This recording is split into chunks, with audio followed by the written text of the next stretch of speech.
할렐루야. 익숙하신 분들도 계시고 또 마스크가 이래서 참 얼굴을 알기가 쉽지 않네요. 네. 제가 에어컨 때문에 좀 목이 이렇게 돼서 혹시 제 그 요즘 코로나 공동체에 누가 되지 않을까봐 그 음성 검사까지 다 하고 왔으니까 제가 말씀을 전하다가 기침한다고 문 열고 나가지 마시기 바랍니다.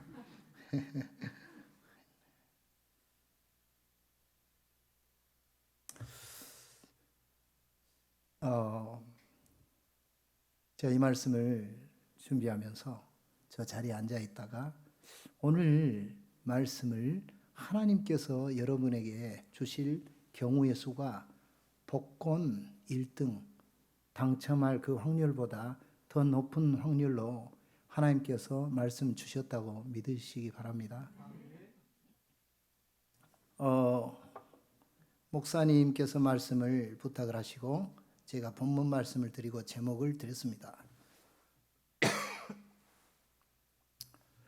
그랬는데 본문이 같고 제목이 같더라고요. 그래서 그 이후에 3주 전에 인간의 아이덴티티, 두 번째 은밀한 탕자, 지난주에 아버지의 마음이었더라고요.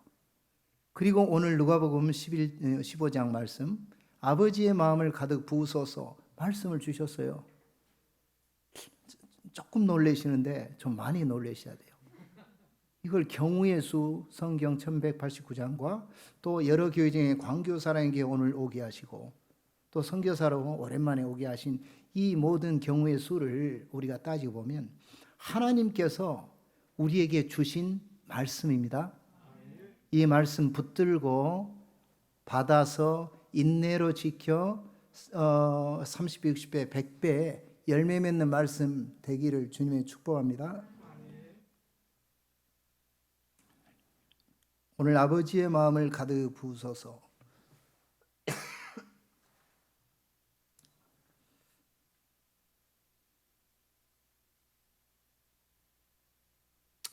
태국에서 설교하면 마음껏 기침도 해도 성도들이 이해하시는데 요즘 참 코로나가 그렇죠. 따라서 해보시겠습니까? 아버지의 마음을 가득 부으소서. 아버지의 마음을 가득 부으소서.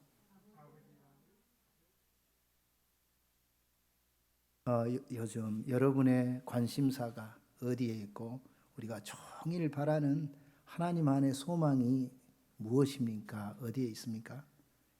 제가 안산 게스트하우스에 머물고 있는데 하나님의 은혜로 기도할 수 있는 기회가 있어서 새벽과 이제 저녁 밤에 하루에 2번씩 기도에 집중할 수 있는 그런 은혜를 주셨습니다. 그래서 정해놓은 기도 제목과 그것들을 놓고 쭉 기도하면서 어느 날 밤에 저녁에 걸어가면서 하나님, 제가 이래 기도 제목들이 있는데 하나님께서 이제 저에게 원하시는 기도 제목 좀 주세요. 이제 태국으로 갈 텐데 하나님께서 저에게 딱 하나 그 우선순위 하나 있으면 저에게 주세요. 그 마음으로 계속 기도하고 있는데 이 마음을 주시더라고요. 아버지의 마음을 구해라. 아버지의 마음을 구하거라. 아버지의 마음을 구하라. 그 마음을 주셔서 계속 묵상하면서 목사님의 그 초청을 받고 이 말씀을 나누게 됐는데 1주, 2주, 3주, 4주 이 말씀 하나님 주신 것은 큰 표징입니다. 하나님께서 오늘 이 말씀을 주신 비유를 든 배경은 누가복음 15장 1절, 2절에 나타나 있습니다. 모든 세리와 죄인들이 말씀을 들으러 가까이 나오니 바리새인과 서기관들이 원망하여 가로되 이 사람이 죄인을 영접하고 음식을 같이 먹는다 하더라. 이 말씀 이후에 3가지 비유가 쭉 흘러나오죠. 세리와 죄인들은 우리가 오늘 살펴볼 둘째 아들이라고 볼 수가 있고 바리새인과 서기관 이들은 정작 그 아버지와 함께 했던 그 첫째 아들로 볼 수가 있습니다. 우리가 쭉 한 절씩 보면서 아버지의 마음을 살펴보고 그 마음을 받기를 원합니다. 12절에 그 둘째 가비에게 말하되 아버지여 내 재산 중에서 내게 돌아올 분깃을 내게 주소서 하는지라. 아비가 그 살림을 각각 나누어 주었더니. 여러분이 익히 들으셨던 것처럼 이 둘째 아들은 패역한 아들이었고 율법을 정면으로 위배한, 그 당시에 돌로 침을 당하여도 할 말이 없는 이런 아들이었습니다. 그런데 이 아버지는 둘째 아들에 대한 이러한 반응에 순순히 응해줍니다. 돌로 치지 않고 회초리를 들거나 그러지 않으셨어요. 우리 아버지 하나님은 우리가 내가 알건 또는 모르건 부지불식간에 했건 하나님으로부터 떠나 실제 죄악 가운데 있다 할지라도 하나님은 우리를 로봇과 같이 종과 같이 대우하지 아니하시고 우리에게 최고의 선물 자유의지를 주신 것은 우리 하나님께서 우리를 자녀 삼으셨음을 믿으시기 바랍니다. 우리를 지극히 사랑하시고 인정하시고 우리를 자녀로 삼으신 하나님 아버지, 이런 종교가 어디가 있겠어요? 세상 천지에. 13절에 보면은 그 며칠이 못되어 둘째 아들이 재물을 다 모아가지고 먼 나라에 가 거기서 허랑방탕하여 그 재산을 허비하더니, 몇 날이 못되어서 돈으로 바꾸어서 그 나라로 떠납니다. 몇 년 몇 개월도 아니고 이 아들이 아버지 몰래 상당히 그 세밀한 계획을 세웠던 것 같아요. 근데 아버지는 그 사전에 그 아들의 그 마음의 움직임들을 감지했겠죠, 당연히. 그런데 이 아버지는 그 아들의 뜻을 따라줍니다. 그리고 이 아버지로부터 이 아들은 어디로 갑니까? 먼 나라.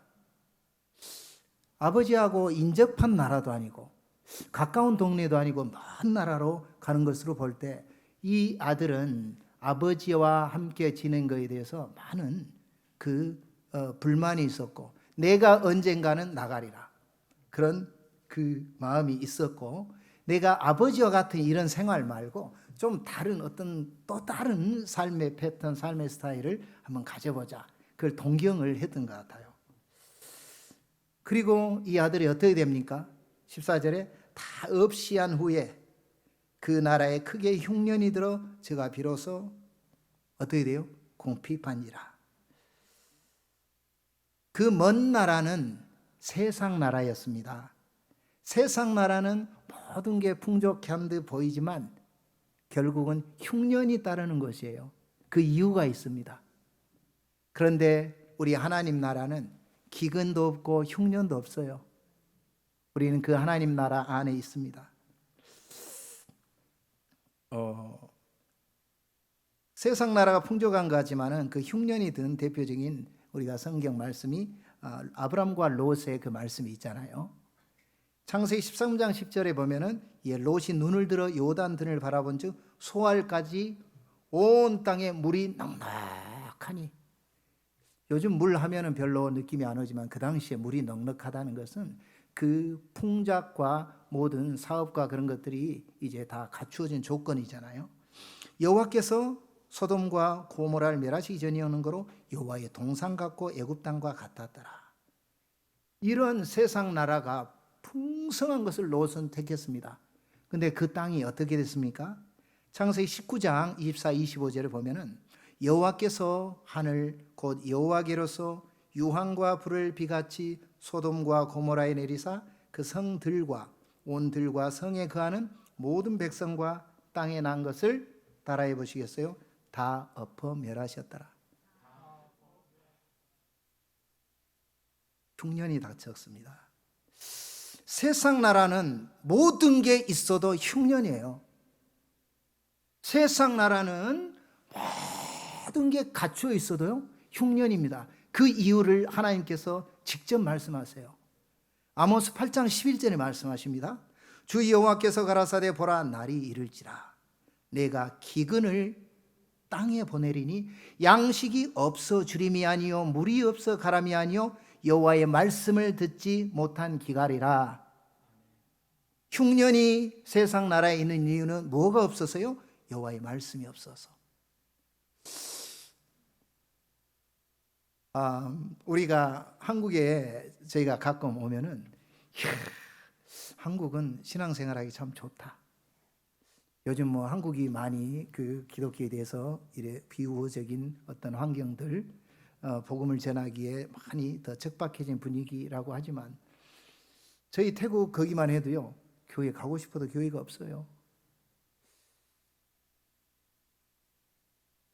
하나님의 말씀을 이렇게 한국처럼 풍성하게 들을 수 있는 이런 축복이 있다는 사실을 우리가 항상 감지할 수 있는 그런 은혜가 있기를 주님으로 축복합니다.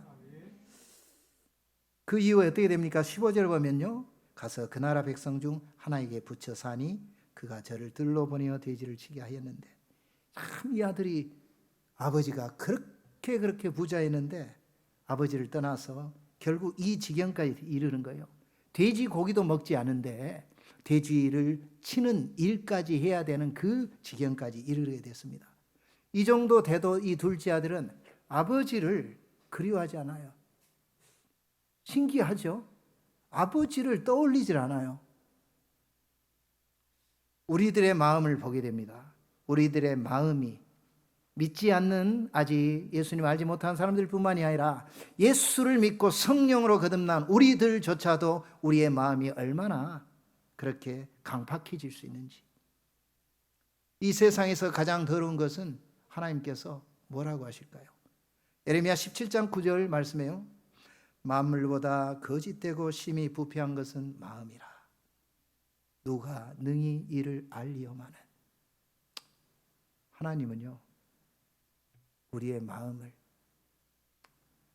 나 예수님 믿고 마음 깨끗해졌어, 그렇게 생각지 마시고 성화되어 가는 과정 중에 있는 우리에게 하나님은 사랑하는 딸들아 아들들아, 만물보다 거짓되고 심히 부패한 것은 마음이니라. 그러나 우리에게, 예수 그리스도 안에 있는 우리에게 소망의 말씀이 있습니다.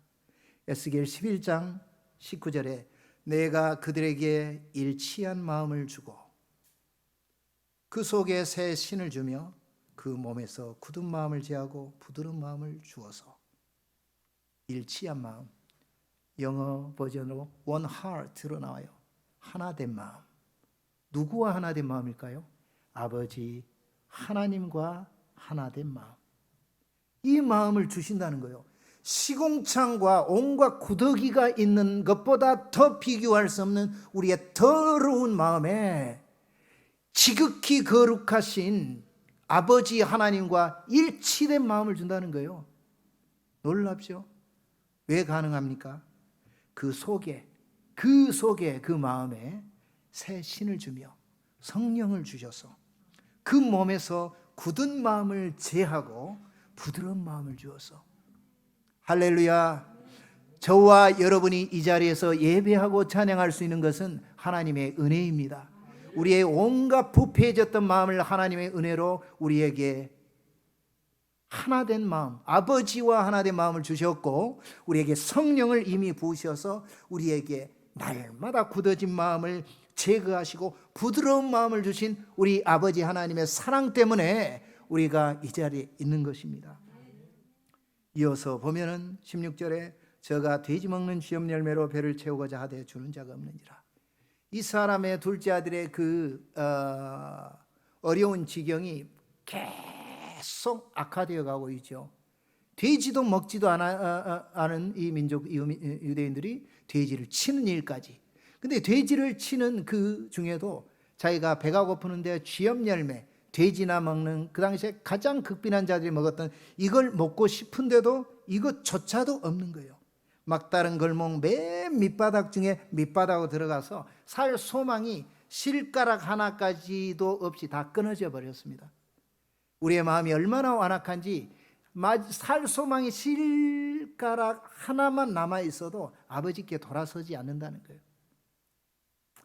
이후에 이 둘째 아들이 어떤 반응을 일으킵니까? 17, 18, 19절에 보면은 이에 같이 한번 읽어볼까요? 이에 스스로 돌이켜 이르되 내 아버지에게는 양식이 풍족한 품꾼이 얼마나 많은가. 나는 여기서 주려 죽는구나. 내가 일어나 아버지께 가서 이르기를 아버지, 내가 하늘과 아버지께 죄를 지었사오니 지금부터는 아버지의 아들이라 일컬음을 감당하지 못하겠나이다. 아멘. 17절에 스스로 돌이켜, 이것을 잘 우리가 해서 그래야 되는데, 문자적으로 자신에게로 돌아오다, 제 정신이 들다라는 의미를 가지고 있습니다. 그리고 방금 읽었던 사회절 중에 이 둘째 아들이 아버지라는 그 단어가 무려 5차례가 나와요. 아버지라는 그 호칭이 5차례가 나옵니다. 그럼에도 불구하고 이 아들이 아버지에게로 돌아서는 그 회개적 동기가 아직 100% 순전하지가 않아요. 아버지에 대한 그 사랑과 아버지에 대한 그리움으로 아버지의 그 집을 그리워하는 게 아니에요. 내가 죽게 생겼네, 먹을 게 없네, 아버지 집에 가면 내가 안 죽겠네. 아직까지 주어가 아버지가 아닙니다. 나예요. 나 좀 살자, 나 좀 살자, 나 좀 살자. 그러나 우리 좋으신 아버지 하나님, 우리 좋으신 아버지 하나님은 어떠한 회개적 동기가 됐건 간에 회개를 환영하시고 기뻐하시고 온 팔을 벌려서 우리를 안아주시는 우리 하나님이 우리의 아버지 되십니다. 왜 그럴까요? 사도행전 3장 19절을 보면은 그러므로 너희가 회개하고 돌이켜 너희 죄 없이 함을 받으라. 이같이 하면 새롭게 되는 날이 주 앞으로부터 이를 것이요. 회개가 예수님 믿지 않는 사람 또는 죄 많이 지은 저 집사님, 저기는 권사님이지 나는 아직 잘 하고 있어, 그렇게 반응할 게 아니라 회개는 우리의 일용할 양식이다라고 하면 우리에게 많은 영적 유익이 있을 것 같습니다. 우리가 일하고 나서 매일 집에 와서 샤워를 하잖아요. 그 영적 그 샤워, 즉 회개를 이렇게 함으로 해서 회개하고 돌이켜 매일 죄악과 허물과 죄 가운데 그 죄 없이 시험을 받아서 새롭게 되는 날을 순간순간으로 회개의 축복이 있기를 주님의 이름으로 축복합니다. 저도 왜 이 자리에 서겠습니까? 아까 저 자리에 있을 때 예수님의 이름을 의지하고 성령님을 의지하고 예수님의 보혈을 의지해서 새롭게 돼서 감히 말씀을 전하는 거죠. 우리가 회개할 때 회개자의 자세를 잠시 보면은 누가복음 18장 13절에 세리는 멀리 서서 눈을 들어 하늘을 우러러 보지도 못하고 다만 가슴을 치며 가로되 하나님이여 불쌍히 여기옵소서 나는 죄인이로소다 하였느니라. 세리가 하나님 앞에 이렇게 회개하고 있어요. 그런데 맨 성전 앞에서 그 전혀 다른 삶, 세리하고 다른 삶을 살았던 여러분 아시다시피 바리새인이 있었습니다. 바리새인이 하나님, 저 세리와 같지 않아서 하나님 감사해요. 근데 바리새인은 기도와 예배와 헌금 생활과 금식 기도 생활에 있어서 엄청난 특심을 가지고 실제 그런 신앙생활을 해왔습니다. 그런데 세리는 그런 삶을 살지 못했어요. 세리는 단지 가슴을 치면서 감히 하늘도 우러러보지 못하면서 이렇게 회개한 걸 보고 예수님께서 뭐라고 그러세요? 저 바리새인의 의의보다 저 세리의 의의가 높도다라고 말씀하십니다. 회개자의 자세가 항상 우리에게 떠나지 않기를 주님으로 축복합니다. 왜 그럴까요? 시편 51편 17절에 왜?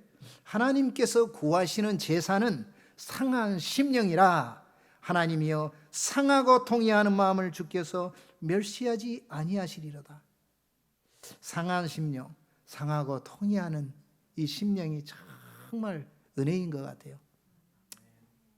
내가 깨달아야지 하나님 상한 심령 좀 주세요. 내가 깨달아야지 나에게 바리새적인 누룩이 있다는 거 우리가 알 거 아니에요.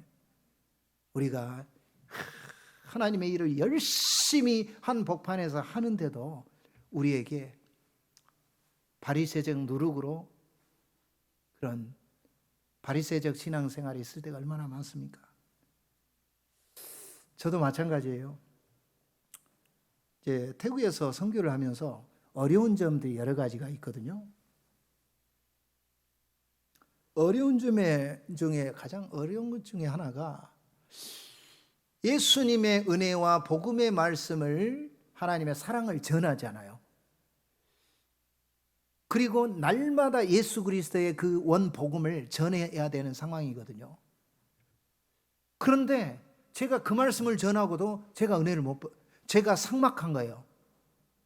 가서 그 복음을 전해야 되는 자리가 있기 때문에 저는 선택의 여지가 없이 예수님의 복음을 전해야 되는 거예요.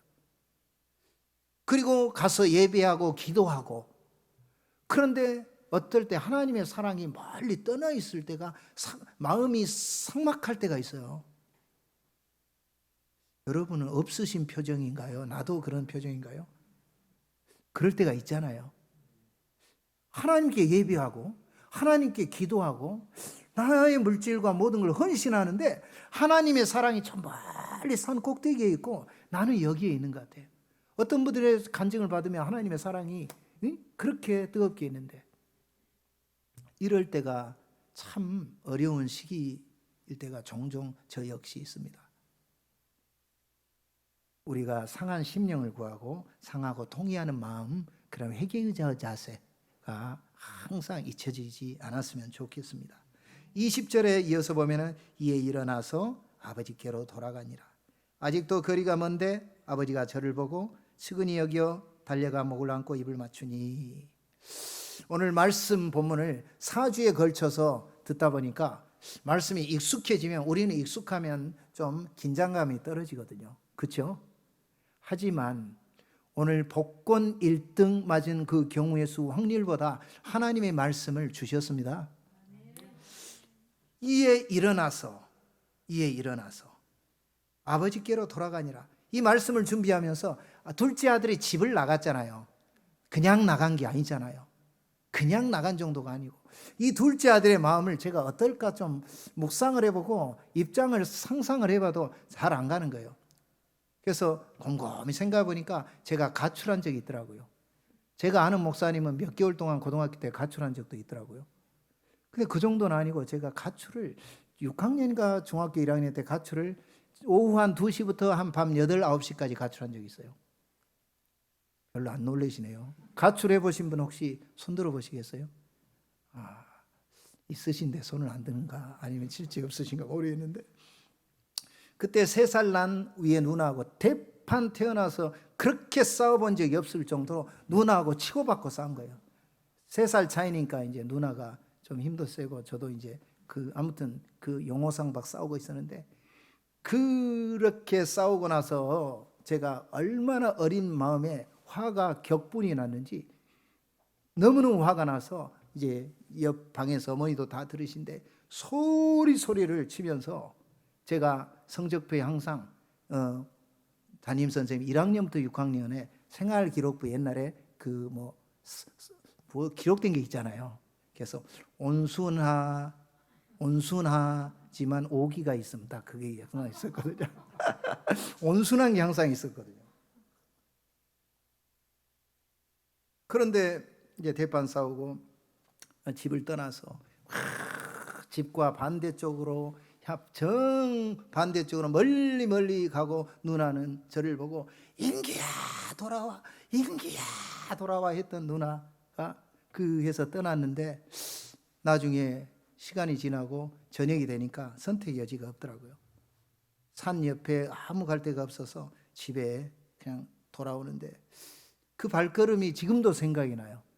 이 설교 준비하면서 몇십 년 동안, 거의 한 40년 넘게 잊혀졌던 그 기억이 떠오르더라고요. 그 발걸음이. 이 아들은 이러한 발걸음을 가지고 돌아섭니다. 여기에 돌아올 때 이 아들은 어떠한 마음이었을까요? 그러나 이 아버지의 마음과 정반대되는 아버지의 반응이 나옵니다. 총 6과정으로 거리가 아직 멀잖아요. 그리고 아버지가 고개 숙인 아들 무거운 발걸음을 멀리서 보고 측은히 여기는 마음이 불일 듯 일어난 거예요. 가득. 그리고 나서 그 아들에게 온 힘을 향해 달려가서 목을 안고 입을 맞추잖아요. 집을 떠나 있었지만 이 아버지는 몇 년간 지나면 아들을 매일 기다려 놨었습니다. 이 말씀 준비하면서 적절한 예화를 제 마음에 주신 게 생각이 나는데, 예화가 얼마 전에 실제 있었던 중국 어느 아버지가 이제 유괴된 아들을 찾아 나선 24년 동안 찾아 나선 스토리가 있고 실제 영화화된 그 있잖아요. 이 아버지가 이름이 곽황탕씨인데 산둥성에 살았어요. 1997년에 있었던 일인데, 이 아들이 2살이었는데 자기 집 바로 앞에서 유괴됐어요. 2살인데. 근데 이 아버지가 그때부터 이 아들을 찾아 나선 거예요. 50만 킬로를 찾아서 오토바이 10여 대를 파손하기까지 찾아 나섭니다. 지구 한 바퀴가 4만 킬로, 12바퀴 반을 찾아 나섭니다. 오토바이 뒤에는 아들의 얼굴이 이 사진이 있는 현수막을 뒤에 걸어놓고, 그렇게 찾아 나서면서 교통사고 나서 뼈가 막 부러지고, 그리고 강도를 만나고, 그리고 마지막에는 평생 벌었던 그 물질을 다 돈이 탕진하고 없어져요. 근데 이 아버지가 포기하지 않고 끝까지 아들을 계속 찾아 나서고 다리 밑에서 거주합니다. 이게 실제 있었던 얘기예요. 실제. 그러면서 구걸을 하면서 생명을 연장하면서 그 아들을 찾아 나서요. 그러는 중에 자기와 같은 처지에 있던 그 7쌍 부부에게 유괴된 그 자녀들을 7쌍을 찾아줬답니다. 그리고 마지막 24년 만에 이 아들을 찾아 났습니다. 사랑하는 여러분, 우리 하나님 아버지는 우리의 찾아 나섬, 우리를 향하신 아버지의 마음이 이 아버지만큼 할까요? 못할까요? 이사야 49장 15절에 말씀하십니다. 여인이 어찌 그 젖먹는 자식을 잊겠으며 자기 태어난 아들을 긍휼히 여기지 않겠느냐. 그들은 혹시 잊을지라도 나는 너를 잊지 아니할 것이라.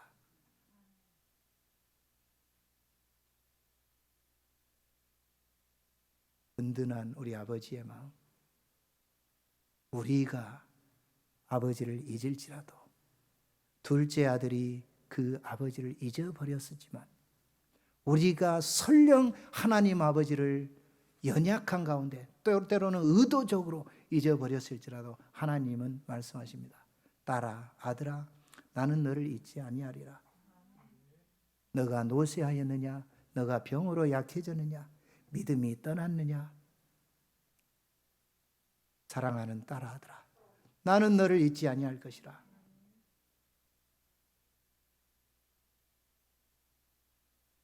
이어서 말씀하시죠. 아들이 가로되 아버지여, 내가 하늘과 아버지께 죄를 얻었사오니 지금부터는 아버지 아들이라 일컬음을 감당치 못하겠나이다. 이 아들이 어찌됐건 회개를 합니다. 여기서 17, 18절에 우리가 그 일상 속에 회개의 원리가 적용이 됐으면 좋겠어요. 여기서 회개의 원리가 그 죄의 자리에서 돌이켜 일어나는 거거든요. 여러분이 일하는 일터나 사업장이나 또 가정에서나 또 사역의 현장에서나 그 죄의 생각과 죄의 자리, 죄의 속성에서 우리가 돌이켜서 일어나는 것이 회개의 원리라고 말씀하시고, 죄의 자리에서 돌이켜 일어난다. 죄의 자리에서 돌이켜 일어난다. 죄라는 것은 행동만이 아니라 우리 마음과도 훨씬 더 많이 관련이 되는데, 어떤 사람이 미워진다. 죄의 자리에서 일어나 돌이켜 일어난다. 이게 적용이 돼서 그 회개의 열매가 계속 무럭무럭 자라났으면 좋겠어요. 이어서 22, 23절의 말씀 보면은 같이 한번 볼까요? 아버지는 종들에게 이르되 제일 좋은 옷을 내어다가 입히고 손에 가락지를 끼우고 발에 신을 신기라. 그리고 살찐 송아지를 끌어다가 잡으라. 우리가 먹고 즐기자. 하나님은 온전한 회복을 주십니다. 우리가 보험을 세상을 들어도 온전한 보험 없잖아요. 근데 하나님 우리에게 온전한 회복을 주시는데, 거지의 옷을 입었던 그 둘째 아들, 죄된 옷을 벗기고 새 옷, 하나님의 의의 옷을 입히십니다. 지금 다 그 옷 입고 계시죠? 그 옷 입고 안 계시면 이 자리에 없는 거예요. 그건 입고 계시니까 지금 이 자리에 있습니다.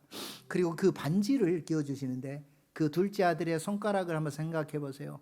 전에는 그렇게 하였던 그 유복한 아들, 귀한 아들의 손가락이 지금 어떻게 됐습니까? 온통 다 망가져 있어요. 손톱이 거의 짐승 손톱까지 된 그 손톱에 어울리지 않는 반지를 끼워 있어요. 잃어버린 권세를 회복시켜 주십니다. 이어서 신발, 당신은 노예는 신발이 없었다고 그러잖아요. 신발을 신겨 주심으로 하나님의 자녀의 신분으로 회복시키시죠. 그리고 마지막 온전한 회복의 내용이 말씀이 나오는데 따라서 해보시겠어요? 우리가 먹고 즐기자. 세상 밖에서 먹고 즐기자 하면은 그건 두말할 소망이 없지만 누구와 함께 먹고 즐깁니까? 아버지. 우리 하나님 아버지와 먹고 즐기자. 누구를 통해서요? 살찐 송아지를 통해서 먹고 즐깁니다. 살찐 송아지를 끌어다가 잡으라. 살찐 송아지가 The fatted calf 나와요. 살찐 송아지. 거기에 정관사 더가 나옵니다. 더가 나온다는 것은 여기에 유일한 많은 송아지들 중에 다 정해진 한 마리인데 하나님은 우리 예수 그리스도를 이 송아지에 예표하시고 예수 그리스도를 통해서 우리로 먹고 즐기고 하나님과 온전한 회복을 주신다는 거죠. 우리 이제 선교지에 온전한 회복을 누른 분들이 보면은 저도 깜짝 놀래요. 야, 저게 어떻게 가능하냐?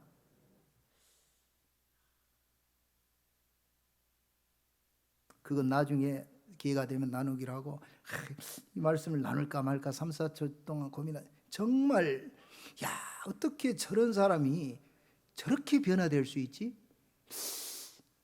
성경 그대로 나오는 그냥 삶이 온전히 망가지고 거지와 같은 삶을 거의 살다가 병을 주우면서 그리고 많은 남자들과 함께 그렇게 살고 깨지고 50대 중반이 되고 나중에 술 중독이 돼서 손을 떨고 있는 이분이 저희가 한국에 있는 중에 우리 가정교회 성도를 통해서 전도를 받아가지고 그분이 예수 믿고 성령으로 거듭나서 새벽기도 나오고 지금은 온전한 회복이 된 거예요. 야, 이게 어떻게 가능하지? The fatted calf, 살찐 송아지, 우리 예수 그리스도를 통해서 온전한 회복을 주신다는 것입니다. 이어서 보면은 이 내 아들은 죽었다가 다시 살아났으며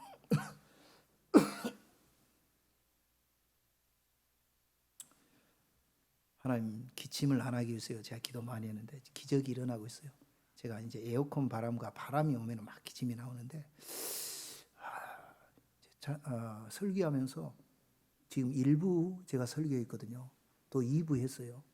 근데 기침이 거의 지금 저희가 집에 있는 그런 거에 비교하면 안 나오고 있는데 예, 하나님의 은혜입니다.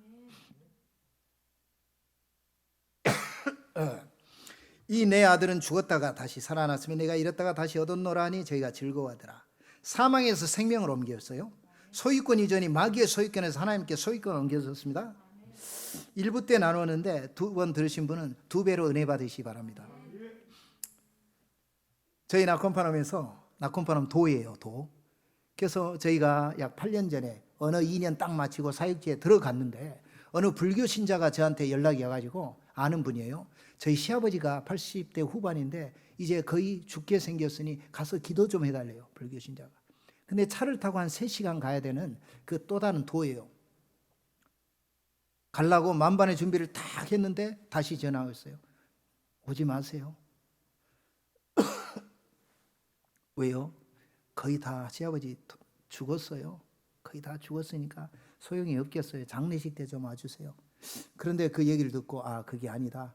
귀는 마지막까지 혹시 살아있을 수 있으니 장례식 때 가는 게 무슨 소용이나 가서 3시간을 달려서 우리 태국 동역자 함께 아내와 3명이서 갔더니 누워있고 뼈가 앙상하게 80대 후반인데 그 눈은 뜨고 있더라고요. 갔어요. 예수 그리스도의 생명의 복음을 생명의 복음. 하나님이 이 땅을 창조하시고, 그러나 우리 인간이 하나님으로부터 떠나서 죄로 인하여 하나님으로부터 단절된 우리에게 하나님이 사랑하셔서 독생자 예수 그리스도를 우리에게 보내시고, 독생자 예수 그리스도를 우리가 믿기만 하면 십자가의 공의로 우리 모든 죄사함을 벗고 하나님의 자녀로 거듭나 영원한 생명을 얻고 천국에 가서 영원한 아버지와 함께 거할 수 있다. 이 복음을 제가 한 20여 초 만에 지금 전한 것 같은데 2시간 동안 전했어요. 제가 1시간, 우리 태국 동역자가 1시간, 돌아가면서 2시간 전하고 또 전하고 또 전하고 그 영접 기도까지 했습니다. 말도 못하지만, 눈만 깜빡이지만.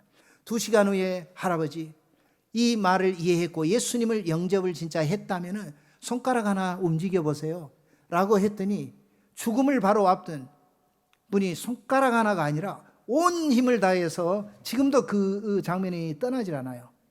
온 힘을 다해서 손가락 하나 들기 힘든 이런 상황에 이렇게 손을 드는 거예요. 누워서 계속 들고요. 계속. 그래서 그때 확신을 가졌습니다. 이 집에, 이 할아버지에게 구원이 이르렀구나. 평생 예수 그리스도의 생명의 복음을 우리는 수도 없이 듣지만 이분은 처음 들었던 거예요. 이분을 하나님께서 한국에 있는 저희를 그곳에 보내시고 2년 동안 언어 훈련시키고 거기까지 또 보낸 거예요. 그리고 저희는 구원의 확신을 받고 마지막 떠나기 전에 생일 축하 노래 불렀어요.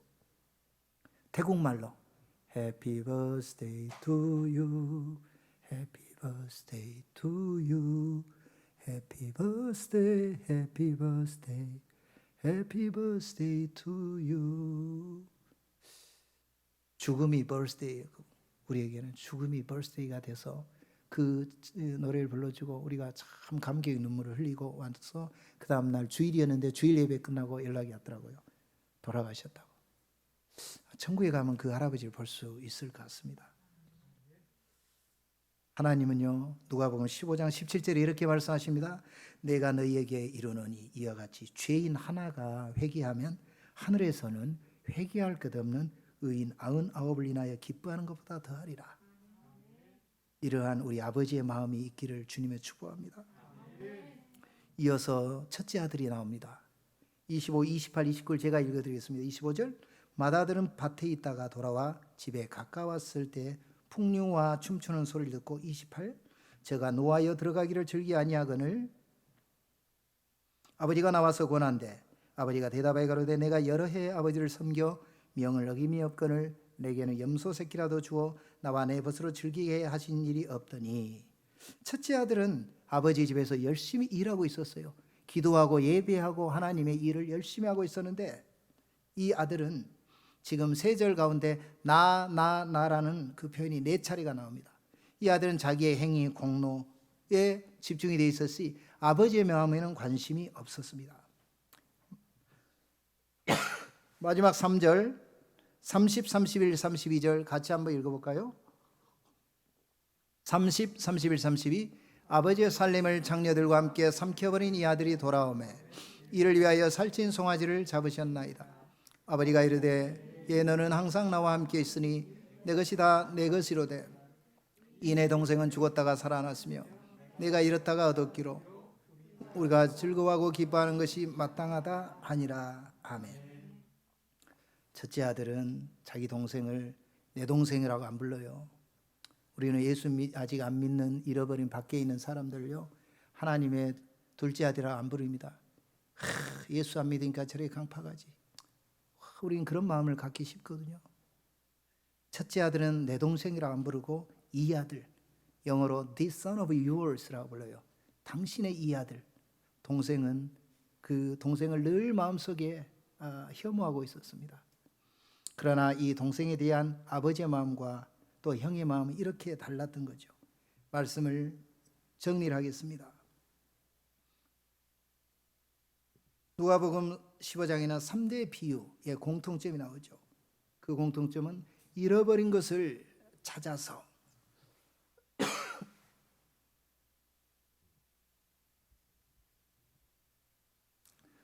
잃어버린 것을 찾아서 찾는다는 그게 공통점이잖아요. 근데 이 아버지가 잃어버린 아들이 몇 명이었을까요? 사실은 둘 아들이었어요. 나가버린 아들과 실제 있지만 이 아들 역시 그 마음이 아버지로부터 멀어져 있었던 거죠. 내부적으로는 첫째 아들, 그 마음이 떠나 있었고 늘 아버지와 함께하지만 정작 마음은 함께하지 않았습니다. 외부적으로는 둘째 아들의 마음과 몸이 함께 떠나 있었죠. 우리 자신을 한번 돌이켜보면 우린 분명 둘째 아들은 아닌 걸 알 수 있죠.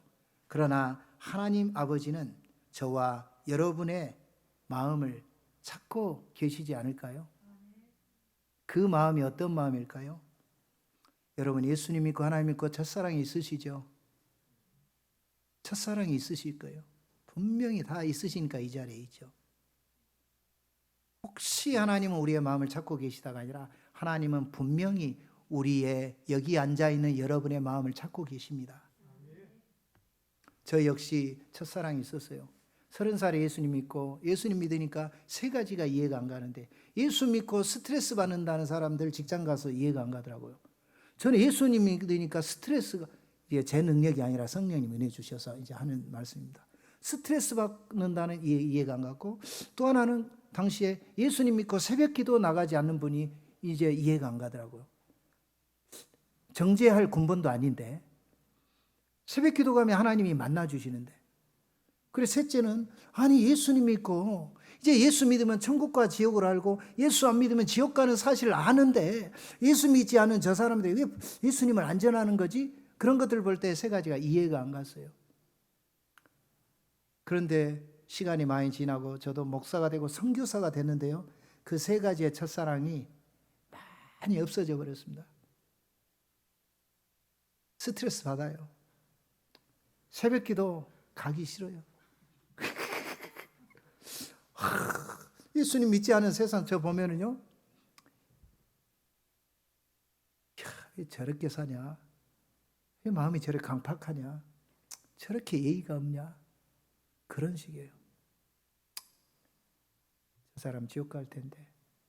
그런 마음이 많이 사라져 버렸습니다. 하나님은 우리의 잃어버린 마음을 찾고 계십니다. 그리고 교회 밖에 있는 사람들 하나님은 우리에게 뭐라고 말씀하시죠? 사랑하는 아들아 딸아 집 나간 너의 동생을 보거라. 너의 동생이니라. 나와 함께 찾아 나서지 않겠느냐. 우리 사랑하는 성도 여러분, 오늘 말씀을 하나님께서 주셨음을 믿으시기 바랍니다. 아버지의 마음을 가득 부으소서. 아버지의 마음을 가득 부으소서. 이건 우리가 취할 수 있는 게 아니라 하나님의 은혜가 임해야 아버지의 마음을 취할 수가 있습니다. 그러므로 우리 평생의 기도 제목의 우선순위에 있고 그러므로 우리의 기도에 하나님께서 아버지의 마음을 주심으로 나의 마음에 잃어버린 그 첫사랑, 잃어버린 내부의 수리가 먼저 이루어진 후에 밖으로 나가서 잃어버린 동생을 찾을 수 있는 아버지의 마음이 시들지 않는 평생 푸르른 그런 아버지의 마음으로 가득 부음받는 놀라운 축복이 여러분께 있기를 주님의 축복합니다. 믿음으로 잠시 눈을 감으시고 제가 마무리 기도하겠습니다. 믿음으로 가슴에 손을 얹으시면 제가 하나님 아버지의 마음을 가득 부으소서 기도하겠습니다. 아버지여, 오늘 말씀을 주심을 저희가 눈으로 보고 믿나이다. 아버지의 마음을 가득 부으소서. 성령 하나님, 이 시간 성령님을 인정하고 환영합니다. 모셔드리고 의지하오니 오 성령이여, 아버지의 마음을 여기 노는 우리 모두, 또 비대면으로 예배하는 모든 분들, 또 환경 때문에 예배에 참석하지 못한 우리 광교 사랑교회 모든 교우들 위에 성령이여 이 시간 아버지의 마음을 평생토록 가득 부으시고 우리의 입술의 기도 제목의 우선순위에서 떠나지 않는 지혜의 기도의 지혜가 있게 하여 주옵소서. 예수님의 이름으로 축복하며 기도합니다. 아멘.